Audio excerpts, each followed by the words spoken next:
আজি 25টা বছৰে কংগ্ৰেছ দিনৰ পৰা 700-800 টকা দিয়াৰ পৰাই বনাই আছিলো। কোনো চৰকাৰে আমাৰ ভাল ভাগ হৈ আজিলৈকে আমাক কিমান দিব সেইটো কোৱা নাই। কিন্তু এটা কথা স্পষ্টভাৱে কৈ দিব বিচাৰিছো, ৰান্ধনীৰ লগত এবাৰ মুখ্যমন্ত্ৰীৰ যুঁজ হ'ব। 26ত মুখ্যমন্ত্ৰীৰ ৰান্ধনীৰ লগত এবাৰ মুখ্যমন্ত্ৰী ডাঙৰীয়াৰ 26ত যুঁজ হ'ব।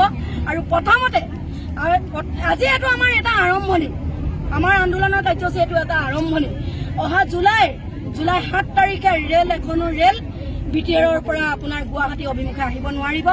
BTRত আমাৰ আছে 20,000 ৰন্ধন কৰ্মী। 20,000 ৰন্ধন কৰ্মী আমি ৰেলপথ বন্ধ কৰি দিম 7 জুলাই তাৰিখে। মুখ্যমন্ত্ৰী এইটো গম পাব। আৰু এতিয়াও সময় আছে মুখ্যমন্ত্ৰী ডাঙৰীয়া, আপুনি ফেচবুক লাইভত যেনেকে কৈছে নলবাৰীত গৈ আপুনি অক্ষপাত্ৰক ফিটা কাটি আহিছে, আপুনি অতি সোনকালে ফেচবুকতে আমাক কৈ দিয়ক NGOটো নাথাকে বুলি। আৰু এটা কথা কৈ দিয়ক যে ৰান্ধনীসকলৰ দৰমহাটো ইমান 9,000 পাম নে 8,000 পাম নে টকাই দিব, সেইটো কৈ দিয়ক।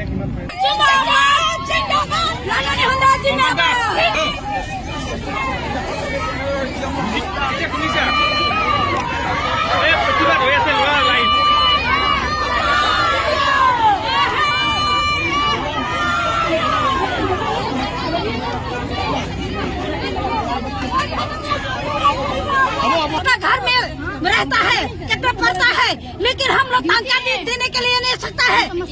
मुख्यमंत्री होशियार, मुख्यमंत्री होशियार। पिटा दीजिए ना, हम लोग का 1 लाख तो दीजिए, हम लोग जाएगा मुख्यमंत्री का।